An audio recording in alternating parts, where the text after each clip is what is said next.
En el mundo es muy común oír ciertas frases para situaciones como esta, como la de nuestra hermana, y para otras situaciones. Frases como, por ejemplo, la vida es una sola, disfrútala. ¿Cuántos han oído esa frase? Frases como, por ejemplo, que la vida es muy corta, disfrútala. Y los que son un poco, o los que somos un poco más profundos, decimos que la vida es un tesoro invaluable, cuídala. Y es verdad. Hay incluso canciones que hablan de la vida, son frases que están relacionadas al objetivo de vivir. Hay canciones, yo recuerdo que cuando estaba allí en Venezuela, cuando era joven, sonaba mucho una canción de una cantante que se llama Celia Cruz. ¿Cuántos conocen a Celia Cruz? Una cantante que se llama Celia Cruz también tenía un concepto de lo que era la vida, y en una canción decía: no hay que llorar, que la vida es un carnaval, lo mejor es vivir cantando. No hay que llorar, que la vida es un carnaval, lo mejor es vivir cantando. Vamos, que la han oído, iglesia, ¿sí o no? ¿A que sí la han oído? Esa es una canción muy vieja, en el sentido de que, bueno, ya yo tengo 50 y tantos de años, ¿no? Pero yo creo que los jóvenes me miraban así: ¿qué canción es esa, pastor? Yo nunca la he oído esa alabanza. No es una alabanza, por supuesto que no es una alabanza. Pero yo estoy seguro que muchos de nosotros que vivíamos allí en Latinoamérica hemos oído esta canción. Nos abarrotan, nos dicen por todas partes lo que es la vida. El objetivo de la vida, en realidad lo que dice la canción y lo que dice en la frase es que el objetivo de la vida, ¿cuál es? Vivir feliz. Esto no es negativo, estas palabras no son negativas, todo lo contrario, porque ¿cuántos quieren ser felices? Todos queremos ser felices, más aún, Dios quiere que nosotros seamos felices. Entonces no puede ser negativo. Sin embargo, es necesario entender qué significa la palabra felicidad y en realidad dónde se basa nuestra felicidad. ¿Por qué? Porque hay personas que su felicidad está basada en las riquezas materiales. Entonces se esfuerzan por tener dinero en su bolsillo, y resulta que el bolsillo siempre es más grande del que los ingresos que obtienen.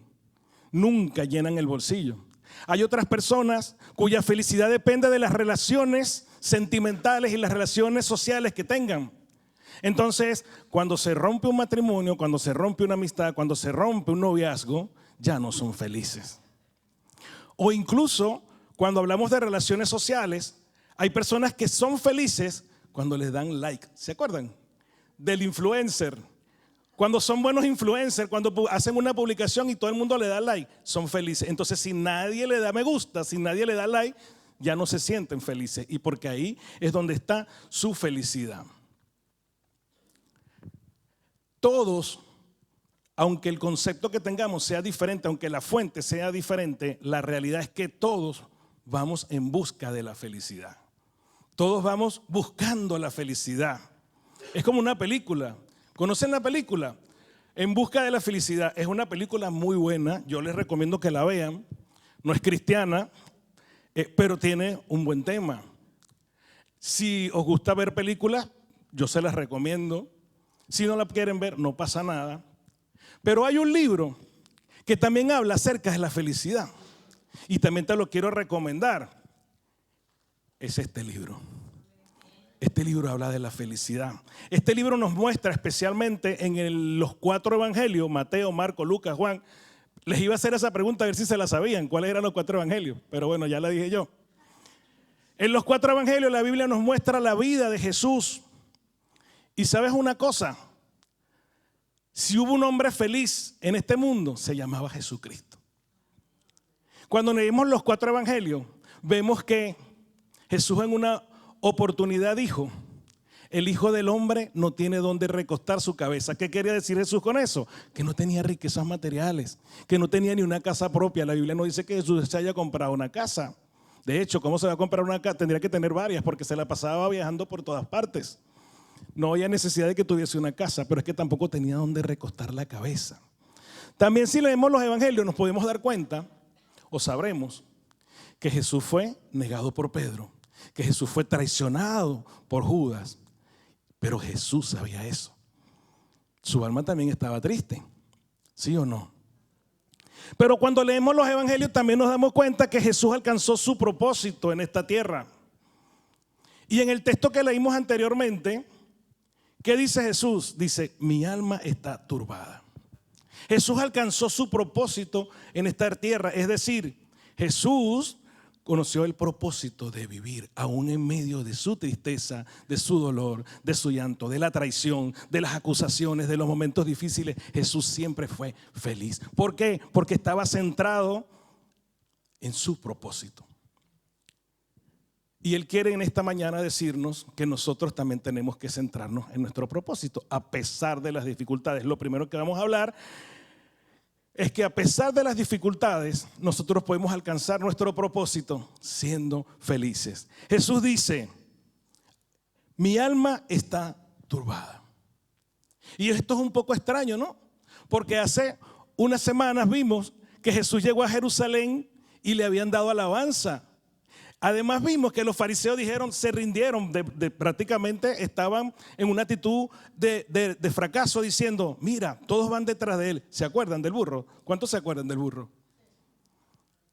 Y Jesús estuvo en ese momento, recordemos que ese día comenzó la última semana de vida de Jesús. Yo no sé cuánto tiempo pasó desde que entró a Jerusalén hasta el momento que está diciendo mi alma está turbada. Pero si pongamos que haya sido ayer Jesús estaba contento y hoy su alma está turbada.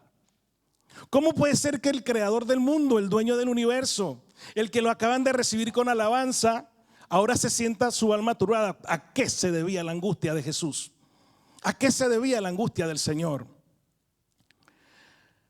Otras veces lo hemos explicado, lo voy a explicar rápidamente. Todo lo que nosotros somos es lo que pensamos. Todo lo que nosotros hacemos es lo que pensamos. Para yo hacer algo, primero ese algo tiene que pasar por aquí. Explico cómo es. Un pensamiento llega a mi mente y yo tengo dos opciones. Lo dejo pasar o permito que haga nido en mi cabeza, en mi mente. Si yo permito que se quede allí, ese pensamiento al cabo de un tiempo, no sé cuántos días, no sé cuántas horas, no sé el tiempo que sea, ese pensamiento bajará aquí, a mi corazón, pero ya no será un pensamiento, ya será un sentimiento, se convertirá en un sentimiento. Yo voy a sentir lo que he pensado. Y si yo permito, vuelvo a tener dos opciones, o lo desecho, lo dejo pasar, o dejo que se quede allí. Si yo permito que el sentimiento se quede allí, ese sentimiento pasará a mis manos, a mis pies, a mi boca y se convertirá en una acción. Ya no será un sentimiento, sino una acción. Y en la medida en que yo practique muchas cosas, en esa misma medida estaré mostrando lo que yo realmente soy. Jesucristo fue 100% humano. Jesucristo sabía lo que le esperaba. Jesucristo sabía que le esperaba. ¿Qué le esperaba? La cruz. Y su perspectiva humana le estaba haciendo ver lo que venía por delante, lo que habría de venir. Su alma estaba turbada. ¿Por qué estaba turbada su alma? Claro que sí, su humanidad sentía miedo de lo que le iba a suceder. Jesucristo también se sintió triste. Su humanidad sentía, no miedo, no es miedo lo que él sentía una carga por lo que le estaba esperando. Pero no era solamente la carga de la cruz. Por supuesto, la cruz pesaba. ¿Quién se imagina la cruz cargando, arrastrando por una cantidad de una distancia? Jesucristo sabía lo que venía, pero principalmente su alma estaba turbada. No era por el peso de la cruz, no era por el peso físico. Su alma estaba turbada porque Jesucristo tomó la decisión de ocupar nuestro lugar en esa cruz. Tenía una gran responsabilidad sobre sus hombros, la responsabilidad de salvar a la humanidad. Jesucristo dice, mi alma está turbada. Jesucristo sabía que lo que le venía era una separación de su Padre. Porque todos sabemos que cuando Jesucristo estaba allí, ¿qué dijo? ¿Por qué me has abandonado? Ya él sabía lo que le esperaba. ¿Cuántas veces nosotros no nos hemos sentido así? Muchas veces preveemos lo que nos va a suceder y ya nos sentimos angustiados, ya nos sentimos preocupados, ya nos sentimos turbados, como se sentía Jesús. Ahora bien, ¿qué dijo Jesús en ese mismo texto? Lo voy a leer como lo leí hace rato. Jesús dijo lo siguiente: Padre, no, dijo, ¿y qué diré? ¿Qué diré? Diré lo siguiente: Padre, sálvame de esta hora. Jesucristo pensaba en lo que le había pasado, lo que le iba a suceder, y pregunta: ¿y qué diré? Como queriendo decir, ¿qué más puedo hacer? A eso he venido. A eso he venido. Dice, termina diciendo, mas para esta hora he llegado, a esta hora. Y fíjense que cuando él dice, ¿y qué diré? Es como una reflexión. Es como queriendo decir, ¿qué voy a hacer? Pedirle al Padre que me salve de esta situación. Tu iglesia, ¿qué pasa cuando estás pasando por una situación como esa? ¿Qué le decimos al Señor? Ayúdame, Señor, sácame de esto. Yo no quiero vivir esto. Yo lo digo. Yo no quiero vivir más esto, Señor. Sácame de esta situación. Resulta que para eso hemos venido, porque tenemos un propósito. Entonces, ¿qué dijimos primero? Que Dios quiere que seamos felices, pero hemos venido a ser infelices. No, hemos venido a alcanzar el propósito, y para alcanzar el propósito es necesario vivir momentos como estos, porque lo alcanzaremos a pesar de las situaciones. ¿Qué hizo Jesús? Él pensó en lo que le venía, y lo que le venía le hizo sentir, lo que estaba pensando le hizo sentir que su alma, la angustia que estaba sintiendo. Pero cuando Jesús reflexiona y dice, ¿qué voy a hacer? Para eso he venido. ¿Hacemos nosotros lo mismo? Decimos nosotros, ¿qué voy a hacer? Decirle al Padre que me quite este dolor. Eso es lo que vamos a hacer cuando venimos al culto de oración o cuando nos ponemos en oración. ¿Cuál es nuestra oración, iglesia? El viernes se hablaba de eso. ¿Cuál es nuestra oración? Hágase tu voluntad en la tierra como en el cielo. Cuando tenemos situaciones difíciles, ¿le decimos eso al Señor? ¿Le decimos eso al Señor? No. Ahora, ¿la Biblia qué nos dice? La Biblia nos dice, por favor, no dice por favor, renovad vuestros pensamientos basados en lo que dice la palabra, en lo que me dice el Espíritu.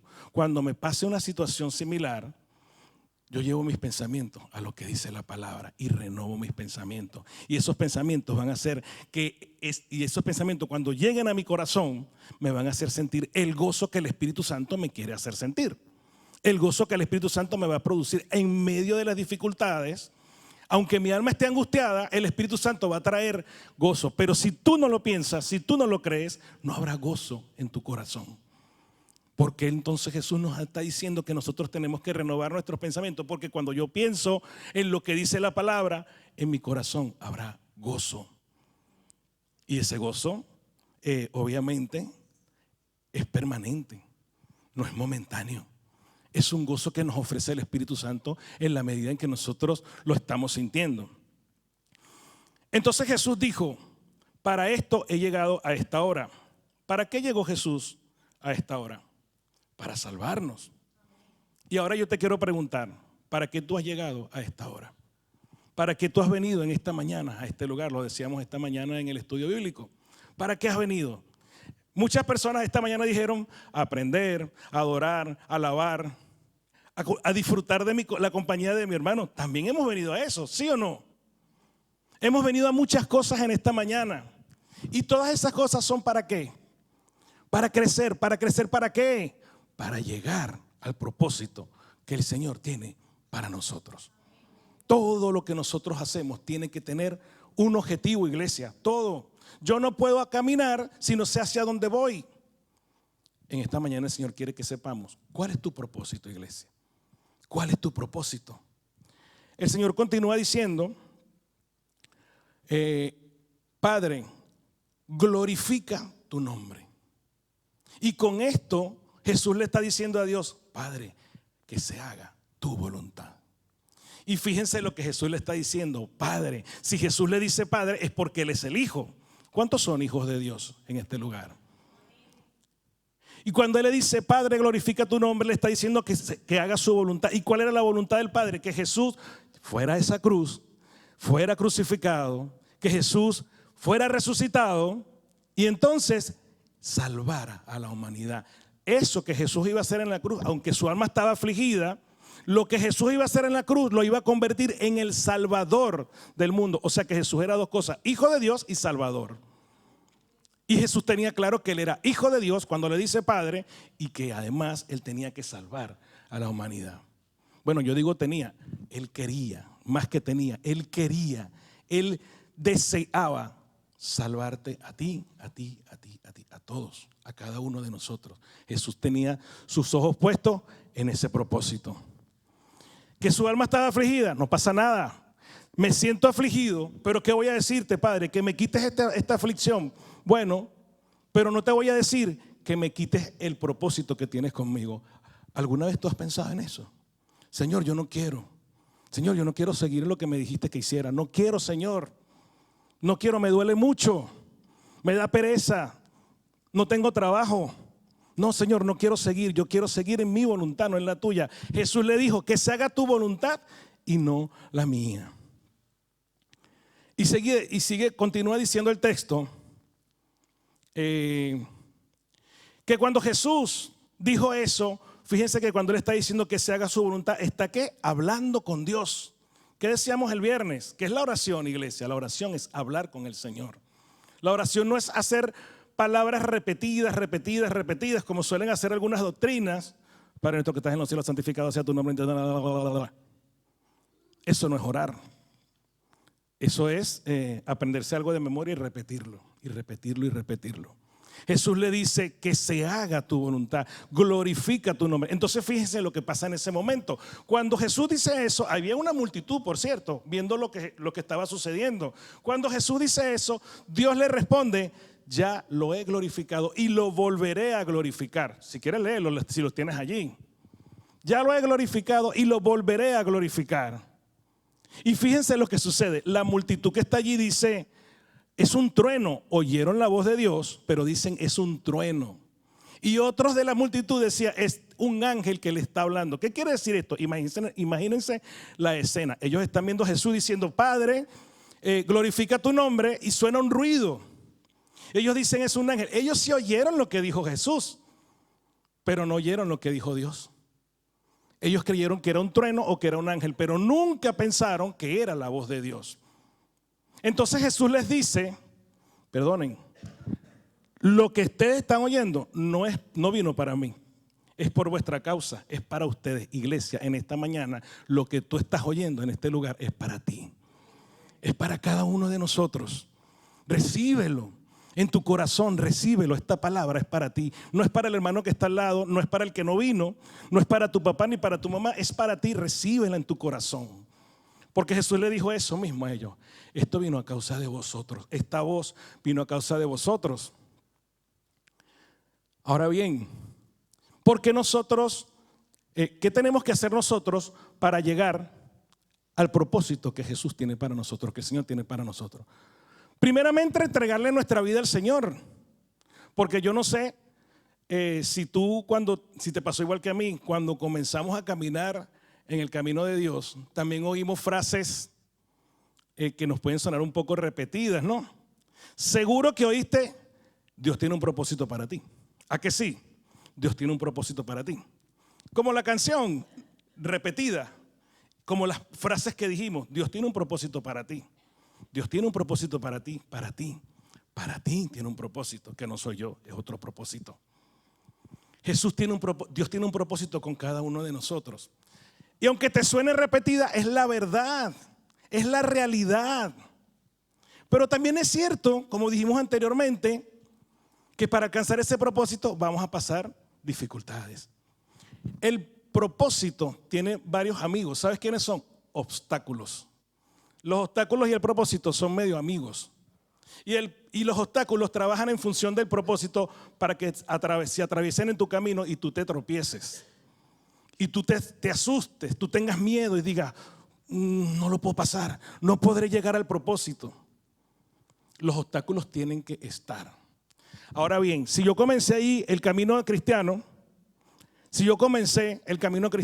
primeramente entregué mi vida a Cristo. Yo tengo el propósito el primer día. Yo no sé cuál es mi propósito. Oye, yo creo que eso es imposible, ¿no? Que yo el primer día me digan: el propósito tuyo es tal. O alguien lo supo desde el primer día. Yo no lo supe. Y en el momento, en el transcurrir, he conseguido obstáculos que me han hecho sentir que me quiero quedar allí. ¿Cómo yo sé que llego allá?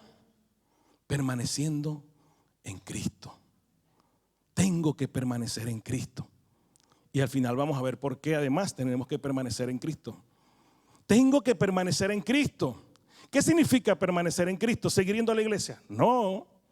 ¿Qué significa permanecer en Cristo? Seguir teniendo la fe en el Señor, que el primer día yo dije, te entrego mi vida, pero el segundo día te la sigo entregando, el año siguiente te la sigo entregando, al siguiente año te la sigo entregando, en 10 años, en 15 años, en 20 años, hasta que me muera, permanezco en Jesucristo. Entonces llegaré a mi propósito hasta el último día de mi vida, aquí en la tierra, ahí llegaré a mi propósito. ¿Cómo? Oyendo la voz de Dios. Oyendo la voz de Dios, porque lo que el Señor trae en esta mañana, iglesia, es para ti.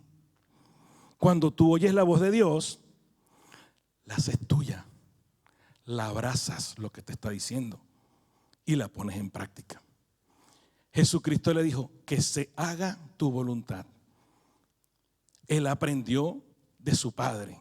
Él vino aquí a glorificar a Dios, pero siempre estuvo consciente de que para alcanzar su propósito, el plan que había que ejecutar era el plan de Dios, no el mío. Era el plan del Señor, no el mío. Jesús tenía un plan, el plan de Dios para su vida, y él alcanzó su propósito. Ahora bien, ¿qué otra cosa tenemos que hacer? Mirar la cruz. ¿Qué significa eso, pastor? ¿Jesucristo estaba viendo la cruz? Sí. Jesús siempre puso su mirada en la cruz, sabiendo que ahí iba a morir. Nosotros tenemos que poner la mirada en la cruz, porque Jesús le dijo a los discípulos, lo voy a leer, dijo lo siguiente, le dio varias buenas noticias. Fíjense lo que le dice. Esa palabra, lo que vino del cielo es para ustedes y es para vosotros. Y dice, ahora es el juicio de este mundo. Eso es lo primero que le dijo. Ahora es el juicio de este mundo. Cuando hablamos de mundo, en este contexto, no estamos hablando de personas. El mundo no son las personas, es el sistema que se ha creado en el mundo para ir en contra de la palabra de Dios. Pero llegó el juicio de ese sistema, el juicio del mundo, y lo hemos estado viviendo, ¿sí o no? Ese sistema que dice, ese sistema que a lo bueno llaman malo y a lo malo llaman bueno. Aquí lo dice, ahora es el juicio. ¿Qué es un juicio, iglesia? El juicio es para condenar ese sistema. Ahora bien, ¿qué otra cosa le dice? El príncipe de este mundo será echado fuera. Oh, ¿quién es el príncipe de este mundo? Lo conocemos, ¿verdad? Nuestro enemigo número 1 o número 2, dijimos la última vez, Satanás. Satanás es el príncipe de este mundo. ¿Y qué le está diciendo Jesús? El príncipe de este mundo será echado fuera. Iglesia, la cruz derrotó a Satanás. Satanás pensó que cuando Jesús fuera crucificado, él había ganado todas las almas que estaban en el mundo, en la tierra. No, al contrario, esa cruz derrotó a Satanás. Satanás está vencido. Esta palabra es para ti. Satanás está vencido. Satanás solamente juega a tentarte. Intenta hacerlo, pero ya él está vencido en la cruz. Ya Jesús lo venció y la victoria de Jesús es tu victoria, también es mi victoria y es la victoria de la iglesia Génesis. Aunque Satanás quiera entrar a este lugar, ya él está vencido. Ya el Satanás está vencido. ¿Lo crees, iglesia? Porque esta palabra es para ti. Primero, el mundo ya tiene juicio. Lo que es bueno para el mundo, para nosotros no lo es. Y lo que es malo para el mundo, para nosotros no lo es. Para nosotros lo que es esta palabra. Es lo que dice aquí. ¿Crees que Satanás está vencido? Entonces estamos hechos, ¿no? Hay una tercera cosa que le dice. Cuando yo sea levantado, quiere decir cuando yo sea crucificado, cuando yo sea levantado en esa cruz, dice, a todos atraeré a mí mismo. A todos atraeré a mí mismo. Pero es cuando yo sea levantado en esa cruz. Hemos estado estudiando que Jesús atrajo a multitud de personas, a multitud de gente. Lo vimos la última vez cuando entró incluso en Jerusalén. Pero esta atracción de la cual se está hablando aquí, cuando Jesús dice, cuando yo sea levantado en la cruz, no es por su poder. Uy, ¿qué poder tiene Jesús que está allá arriba? No. La gente no tiene por qué ser atraída a Jesús por el poder. En otras palabras, la gente no va a ser atraída por los milagros que Jesús haga. La gente no tiene que ser atraída ni por los milagros ni por la provisión que Jesús me da. Como me da trabajo, yo soy atraído por Jesús. No. ¿Qué hizo Jesús en esa cruz? Entregó su vida, ¿por qué? Por amor. Entonces, todos serán atraídos a Jesús por amor.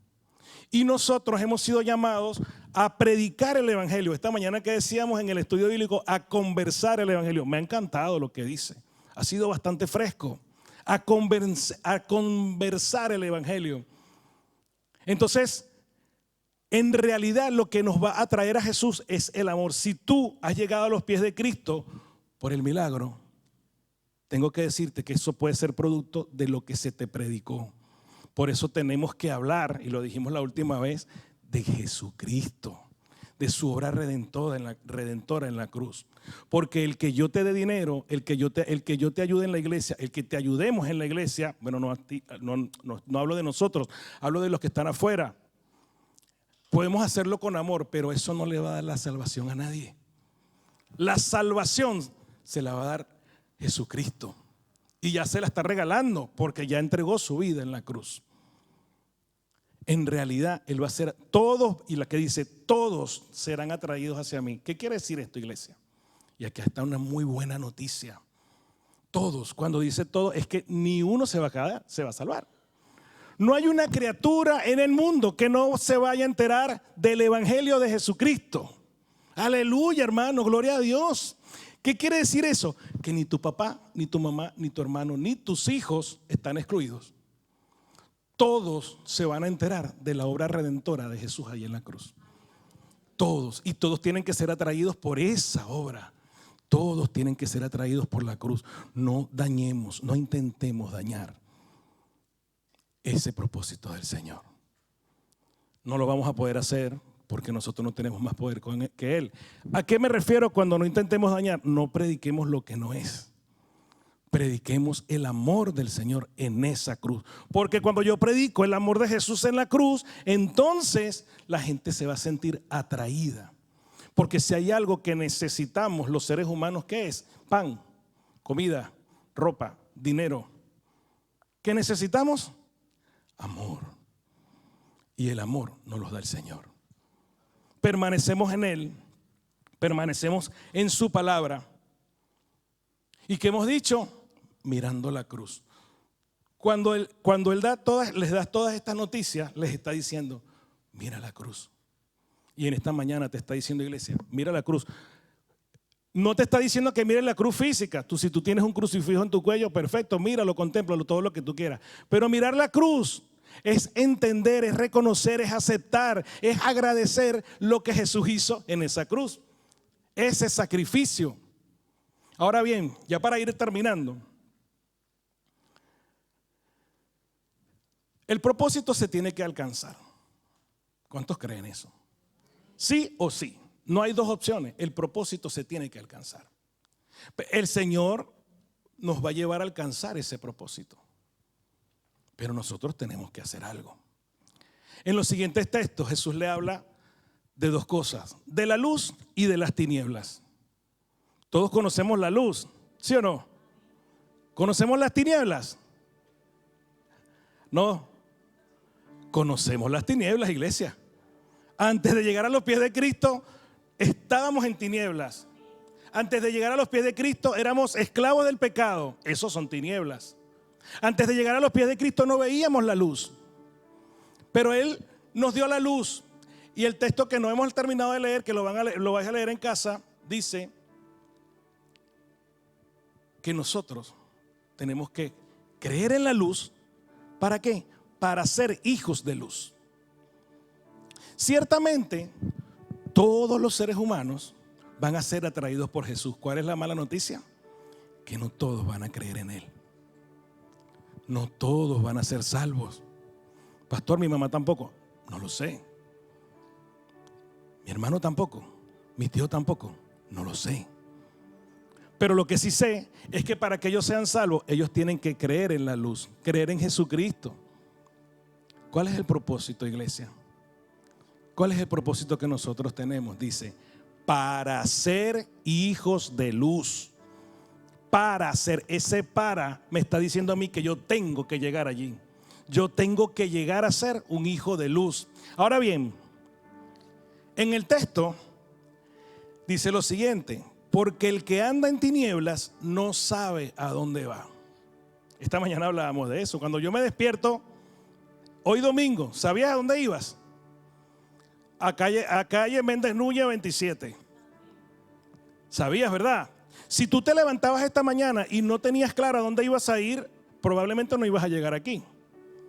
Yo no creo que tú salieras de tu casa tampoco diciendo, a ver, con una brújula, es por aquí, es por allá, me meto por aquí, camino por acá, izquierda, derecha. Eso lo haces con el GPS cuando no has llegado a un lugar que no conoces, pero el GPS te ayuda. Pero para tú llegar a algún sitio, tú tienes que saber a dónde vas. Cada día tienes que saber a dónde vas. Eso es hablando en el mundo físico, ¿verdad? Pero en el mundo espiritual, tú también tienes que saber a dónde vas. ¿Tú sabes a dónde vas? Hay dos opciones. Está clarísima la palabra. Toda la palabra lo dice. Solamente hay dos opciones: el cielo o el infierno. ¿Dónde quieres ir, iglesia? Yo estoy seguro que todos los que estamos aquí sentados nos saludaremos en el cielo. Todos. Y los que no han venido hoy también. Y todo el que venga después de este día también. Porque la Biblia dice que Dios traerá aquí a los que van a ser salvos. Y yo eso lo creo. Todos vamos a estar en el cielo. Y todos queremos ir a ese lugar. Pero dice la palabra, el que anda en tinieblas no sabe a dónde va. Es decir, no conoce su propósito. El que anda en tinieblas no sabe a qué vino a este mundo. Vino a ser feliz. No hay que llorar. Cree que eso es verdad. Que la vida es un carnaval. Cree que eso también es verdad.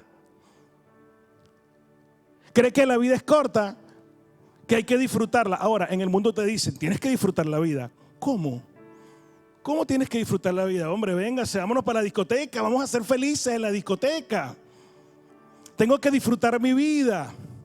Tengo que hacer, para ser más explícito, te dicen, haz lo que el cuerpo te pida. ¿Sí o no? ¿Lo han oído? Y hay gente que dice, hoy es viernes y el cuerpo lo sabe. ¿Lo han oído? Así dice, hoy es viernes y el cuerpo lo sabe. Qué lástima que tu cuerpo lo sabe. Pero también es viernes, también es domingo y el cuerpo de Cristo lo sabe, y por eso estamos reunidos en esta mañana en este lugar. ¿Sabemos a dónde vamos, iglesia? Sabemos a dónde vamos. Todo lo que hacemos tiene que tener un objetivo. Ahora bien, estas personas de las que estoy hablando, que no digo que sea nadie en particular, las personas que creen esto, ¿cómo andan? ¿En la luz? ¿Creen en la luz? No, creen en otras cosas. Hay unos que creen en el universo. Elena nos contaba esta mañana que tiene una amiga que cree en los árboles, en las plantas. Hay gente que cree en los astros, que todo eso le va a dar salud, fortaleza. Aquí dice, creer en la luz. Y la luz, ¿quién es? Jesucristo. La palabra lo dice, Jesucristo es la luz del mundo. Es creer en Jesús, no es creer en otra cosa. Las personas que andan en tinieblas no saben a dónde va, no conoce que su propósito en esta vida es ser hijo de luz. Hay alguien que se llama Luz aquí. Si tu mamá se llama Luz, tú eres hijo de luz, pero es de esa luz, no es de esa luz que quiere el Señor, es la luz que es Jesucristo. ¿Crees tú en Jesucristo? Amén. Pero ¿le crees a Jesucristo?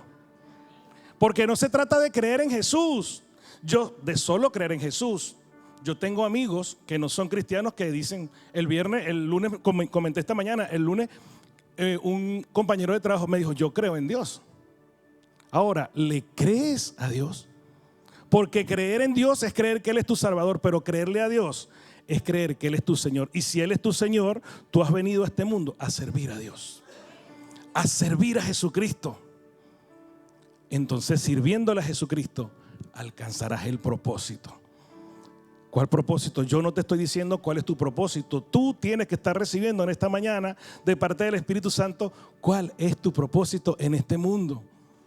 Y eso ya es de cada quien. Yo conozco el mío. Ojo, perdón, no lo he dicho. No se trata de que mi propósito es ser pastor.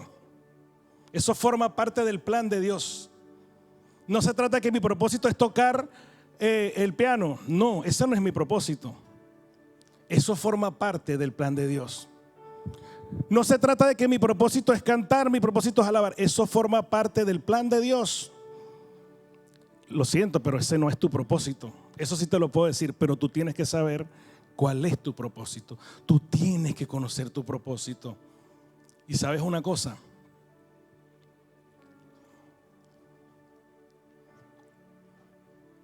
conocer tu propósito es vivir para tu propósito. Cuando yo conozco a dónde quiero llegar, yo vivo para llegar a ese lugar.